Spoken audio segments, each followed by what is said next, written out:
Douahi est une localité située à 124 km à l'est de Cotonou, la capitale béninoise.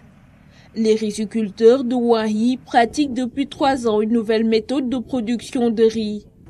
L'exploitation qui se déroule dans un bas-fond s'étend sur plusieurs hectares.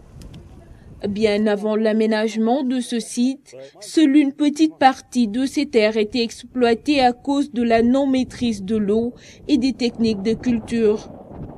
Les bas-fonds constituent en Afrique subsaharienne les zones principales où se pratique le plus souvent la riziculture. Ces zones comportent des ressources considérables en terres inexploitées d'environ 190 millions d'hectares. Elles offrent de grandes opportunités pour l'irrigation et pour l'intensification durable de la riziculture. Avant, on était en groupement restreint. On faisait jusqu'à 2 hectares, 3 hectares. Bon, quand c'est nouvellement commencé là, les gens ne sont pas intéressés beaucoup.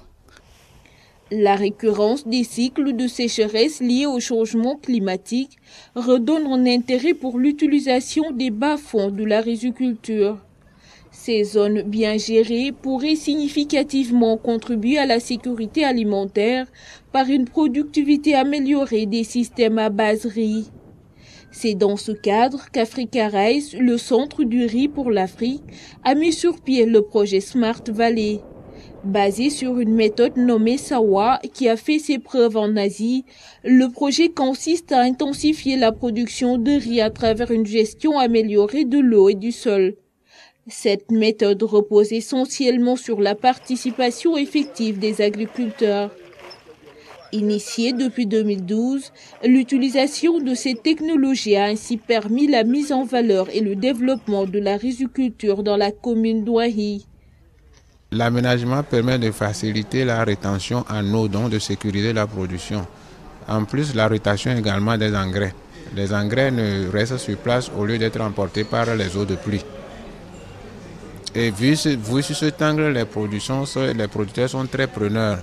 La première année du projet a connu quelques difficultés, mais après, la réplication se fait tout seul après, quand les producteurs se rendent compte qu'ils tirent un réel profit de cette approche-là. Avec les changements climatiques aujourd'hui, l'accompagnement que fait Africa Rice avec nous, ça permet à nos paysans de rentabiliser leurs efforts. Et déjà l'an dernier, ou depuis 2 ou 3 ans, le riz se vend aujourd'hui comme de petits pains dans notre commune, alors que par le passé, manger le riz était quelque chose de luxe. Mais aujourd'hui, le riz, c'est la culture donc, des gens de Ouahi. Le riz se vend vraiment chose. Et nous pensons qu'avec Africa Rice, on peut aller très loin. L'approche SAWA, appliquée avec un minimum d'engrais, a permis d'obtenir des rendements allant jusqu'au double à l'hectare en système pluvial, alors que traditionnellement, les rendements étaient très faibles, voire décourageants pour certains riziculteurs. Aujourd'hui, ces derniers affichent toute leur satisfaction avec la nouvelle méthode de culture. Avec l'appui de l'Africa Rice, on est arrivé à aménagement sommaire de nous-mêmes, 11 hectares 7 la première année. Donc, on n'avait pas ce système de travail. Donc, à l'arrivée de Africa Rice, nous ont montré des systèmes de drainage et comment il faut faire venir l'eau, faire sortir l'eau et ainsi de suite. Et avec ça, on a la maîtrise de l'eau sur nos sites. Donc c'est ça là qui a permis un bon rendement de nos cultures. Africa Rice nous a aidé à faire l'aménagement et c'est ça là vraiment qui nous a ça nous a permis de maintenir l'eau surtout sur les ouvrages et quand on en a besoin et faire sortir quand on en a trop. Pour l'aménagement, on constate que lorsqu'on a produit, on a constaté que le rendement a donné plus que ce qu'on faisait avant. Créé depuis 1971, Africa Rice regroupe 25 pays membres et couvre les régions de l'Afrique de l'Ouest, du Centre, de l'Est et du Nord. Sa mission principale est d'œuvrer dans la réduction de la pauvreté, la sécurité alimentaire en Afrique par le biais d'activités de recherche et de développement et de partenariats visant à accroître la productivité et la rentabilité du secteur risicole. Afin de promouvoir les récentes technologies en matière de production du riz, le centre vient de tenir à Cotonou la foire d'innovation.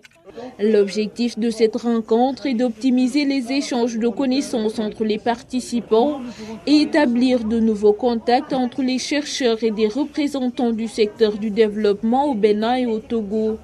Le centre va également identifier des pistes de collaboration pour diffuser certaines de ces innovations à grande échelle.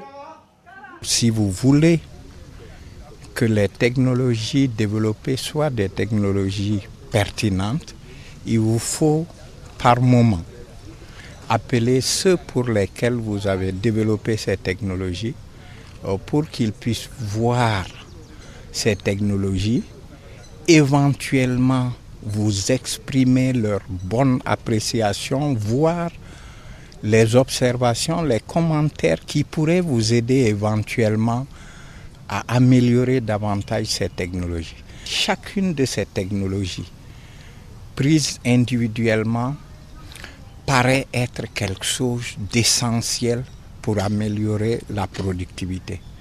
Mais je peux vous dire que c'est de l'association de ces technologies que nous pourrons éventuellement créer une plus grande synergie entre ces technologies et aboutir à un résultat encore beaucoup plus important.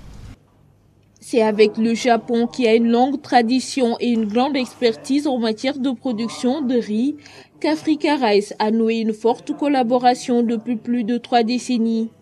Actuellement, 7 chercheurs japonais basés à Africa Rice travaillent sur plusieurs projets conjoints. Le Japon a donné la priorité à l'agriculture dans son soutien au développement de l'Afrique. On sait qu'en Afrique, pour résoudre le problème de la pauvreté et de pénurie alimentaire, il faut que le Japon apporte nos savoir-faire et le soutien financier technique pour que l'Afrique puisse nourrir les Africains eux-mêmes. Le riz est la culture vivrière qui connaît la plus forte croissance en Afrique. La céréale est consommée dans 38 pays d'Afrique subsaharienne. En 2008, au plus fort de la crise alimentaire, les pays de cette région ont importé 10 millions de tonnes de riz pour un coût estimé à 3,6 milliards de dollars américains. Face à ce défi, les pays africains et les organismes spécialisés ont fait de l'augmentation de la production de riz une priorité. Cela afin de combattre la forte dépendance à risque sur les importations du riz et chasser le spectre d'éventuelles crises alimentaires. Le riz occupe une place de choix dans l'agriculture béninoise parce que les autorités ont voulu que cette culture soit promue compte tenu de l'importance que le riz occupe aujourd'hui, non seulement sur le plan alimentaire des populations, mais aussi compte tenu de toutes les devises que cela nécessite lorsqu'on se livre à l'importation. La FAO agit à plusieurs niveaux. Le premier niveau de l'action de la FAO, c'est d'aider l'ensemble de ces pays sur l'élaboration de leur politique agricole, sur la planification, de sorte à agir en amont pour rendre leurs actions beaucoup plus efficaces. La FAO agit également en appuyant les pays dans l'élaboration et la mise en œuvre de projets sur le terrain, en collaboration avec les partenaires, avec les producteurs, avec les bailleurs de fonds, pour transférer des technologies efficaces comme celles qui sont mises au point par Africa Rice ici, vers les producteurs pour améliorer le rendement, mais également pour améliorer l'efficience de l'ensemble du système, de la filière, également améliorer la qualité du produit qui arrive sur le marché, de sorte donc globalement à contribuer donc à l'atteinte des objectifs.